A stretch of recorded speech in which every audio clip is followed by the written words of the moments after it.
ಅದ್ರ ಬಗ್ಗೆ ನನಗೆ ಮಾಹಿತಿ ಇಲ್ಲ. ಅವರು ಸರ್ಕಾರದ ಒಂದು ಭಾಗ. ಮಾನ್ಯ ರಾಜಣ್ಣ ಯಾವ ಅರ್ಥದಲ್ಲಿ ಹೇಳಿದ್ದಾರೆ, ಏನು ಹೇಳಿದ್ದಾರೆ ಅನ್ನೋದನ್ನು ನೀವು ಅವರನ್ನು ಕೇಳಬೇಕು. ಬೇರೆಯವ್ರು ಕೇಳಿದ್ರೆ ಅದಕ್ಕೆ ಅರ್ಥ ಬರೋದು. ಪವರ್ ಸೆಂಟರ್ಗಳು ಕೂಡ ಜಾಸ್ತಿ ಆಗಿದ್ದಾವೆ, ಹಾಗಾಗಿ ಆಡಳಿತ ಮೇಲೆ ತಪ್ಪಿದೆ ಅನ್ನೋಂಥದ್ದು ಒಂದಷ್ಟು ವ್ಯಾಖ್ಯಾನ ಮಾಡ್ತಾ ಇದ್ದಾರೆ. ಅದ್ರ ಬಗ್ಗೆ ನನಗೆ ಮಾಹಿತಿ ಇಲ್ಲ. ಅವರು ಹಿರಿಯ ಸಚಿವರಿದ್ದಾರೆ, ಅವರಿಗೆ ಮಾಹಿತಿ ಇದೆ. ಅವರು ಯಾವ ಹಂತದಲ್ಲಿ ಯಾವ ಕಂಟೆಸ್ಟಲ್ಲಿ ಹೇಳಿದ್ದಾರೆ ಅನ್ನೋದನ್ನು ನೀವು ಅವರನ್ನು ಮತ್ತು ಮುಖ್ಯಮಂತ್ರಿಗಳನ್ನು ಕೇಳಬೇಕು, ಪಕ್ಷದ ವರಿಷ್ಠರನ್ನು ಕೇಳಬೇಕು. ರಾಜ್ಯದಲ್ಲಿ ನೇರವಾಗಿ ಜಲಸಂಪನ್ಮೂಲ ಇಲಾಖೆಗೆ ನನಗೆ ಅನುದಾನ ಸಿಗ್ತಿಲ್ಲ ಅನ್ನೋಂಥ ಒಂದು ಆರೋಪಗಳನ್ನ ಮಾಡ್ತಾ ಇದ್ದಾರೆ. ನನ್ನ ಬಸವೇಶ್ವರ ನೀರಾವರಿ ಯೋಜನೆಗೆ ಅನುದಾನ ಕೊಡ್ತಿಲ್ಲ DCM ಅವರು, ನನ್ನನ್ನು ಮಾತಾಡಿಸ್ತಿಲ್ಲ, ಮನೆಗೆ ಹೋದ್ರೆ ನಾವು ಯಾರನ್ನೋದು ಗೊತ್ತಿಲ್ಲ ಅನ್ನೋದು ರೀತಿಯಲ್ಲಿ ವರ್ತಿಸ್ತಾರೆ ಅನ್ನೋ ಆರೋಪಗಳನ್ನೆಲ್ಲ ಮಾಡಿ ಆರೋಪ ಮಾಡಿದ್ದಾರೆ. ಮುಖ್ಯಮಂತ್ರಿಗಳು ಅವರ ಸರ್ಕಾರದ್ದು ಮಾತನಾಡ್ತಾ ಇದ್ದಾರೆ. ಸೊ ಏನು ಅನುದಾನಗಳ ವಿಚಾರ ಇದೆ ಅದು ಮುಖ್ಯಮಂತ್ರಿಗಳು ಮತ್ತು ಉಪಮುಖ್ಯಮಂತ್ರಿಗಳಿಬ್ಬರು ಸೇರಿ ಚರ್ಚೆ ಮಾಡಿ ಎಲ್ಲರಿಗೂ ಸಮಾಧಾನ ಪಡಿಸುವಂಥ ಕೆಲಸ ಮಾಡ್ತಾರೆ.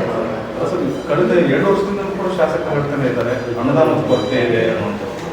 ಇಲ್ಲ, ಅನುದಾನ ಎಲ್ರಿಗೂ ಕೊಟ್ಟಿದ್ದಾರೆ, ಎಲ್ಲರಿಗೂ ಯಾವ ರೀತಿ ಅನುದಾನ ಸಿಕ್ಕಿದೆ. ಆದರೆ ನೀರಾವರಿ ಇಲಾಖೆಯಲ್ಲಿ ಸಾಕಷ್ಟು ಹೆಚ್ಚು ಹಿಂದಿನ ಸರ್ಕಾರದಲ್ಲೇ ಅನುದಾನಗಳ ಅನುಮೋದನೆ ನೀಡಿರೋದ್ರಿಂದ ಕಾಮಗಾರಿಗಳಿಗಾಗಲೇ ಸಾಕಷ್ಟು ತಗೊಂಡಿರೋದ್ರಿಂದ ಎಲ್ಲ ಯೋಜನೆಗಳು ಕೂಡ ಕನಿಷ್ಠ 300 ಕೋಟಿ 500 ಕೋಟಿ 1000 ಕೋಟಿ ಈ ರೀತಿ ಒಂದೊಂದು ಯೋಜನೆಗಳು ಕೂಡ ಬರುತ್ತೆ.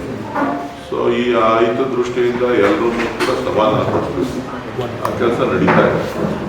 ಗ್ರಾಮಾಂತರ ರಾಮನಗರದಲ್ಲಿ ಜಲಸಂಪನ್ಮೂಲ ಇಲಾಖೆ ಹೆಚ್ಚಿನ ಅನುದಾನಗಳನ್ನು ಕೊಡಲಾಗಿದೆ.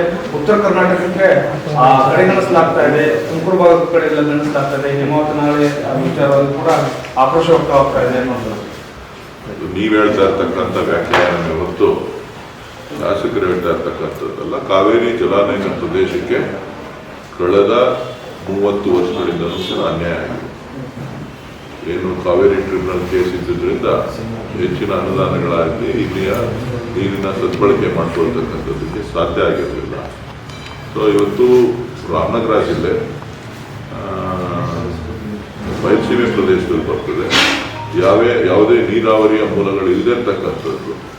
ಸೊ ಆ ಒಂದು ನಿಟ್ಟಿನಲ್ಲಿ ನೀರಾವರಿ ಸಚಿವರಾಗಿರುವಂಥ ಸಂದರ್ಭದಲ್ಲಿ ಕೆಲವೊಂದು ಯೋಜನೆಗಳನ್ನು, ಸಣ್ಣ ಯೋಜನೆಗಳನ್ನು ತೆಗೆದುಕೊಂಡಿದ್ದಾರೆ ಹೊರತು ಯಾವುದೋ ಮಹತ್ವವಾದಂಥ ಬಹಳ ದೊಡ್ಡ ಗಾತ್ರದ ಯೋಜನೆಗಳು ಇವತ್ತು ಉತ್ತರ ಕರ್ನಾಟಕದಲ್ಲಿ ಬೇರೆ ಬೇರೆ ಭಾಗಗಳಲ್ಲಿ ನೋಡ್ತು ಅಂತಂದರೆ ಸಾಕಷ್ಟು ಯೋಜನೆಗಳನ್ನು ಕೈಗೆತ್ತಿಕೊಂಡಿದ್ದಾರೆ ಹಿಂದಿನ ಸರ್ಕಾರಗಳಲ್ಲಿ.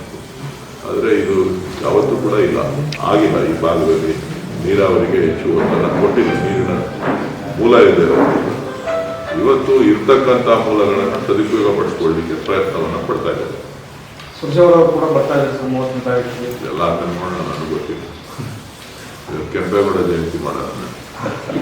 ಇನ್ನೊಂದು ಹುಲಿಗಳ ಸಾವಾಗಿದೆ, ಇತಿಹಾಸದಲ್ಲಿ ಮೊದಲ ಬಾರಿ. ಈಗ ನಾನು ಕೂಡ ಮಾಧ್ಯಮಗಳಲ್ಲಿ ಗಮನಿಸಿದ್ದೇನೆ. ಬಹುಶಃ ಇವತ್ತು 5 ಹುಲಿಗಳು ಏನು ಸಾವನ್ನಪ್ಪಿದೆ, ಆತಂಕಕಾರಿಯಾದಂಥ ಒಂದು ಬೆಳವಣಿಗೆ. ಬಹುಶಃ ವನ್ಯಜೀವಿಗಳಿಂದ ಎಲ್ರಿಗೂ ಕೂಡ ಒಳ್ಳೆಯದಾಗ್ತದೆ. ಸೊ ಅದರ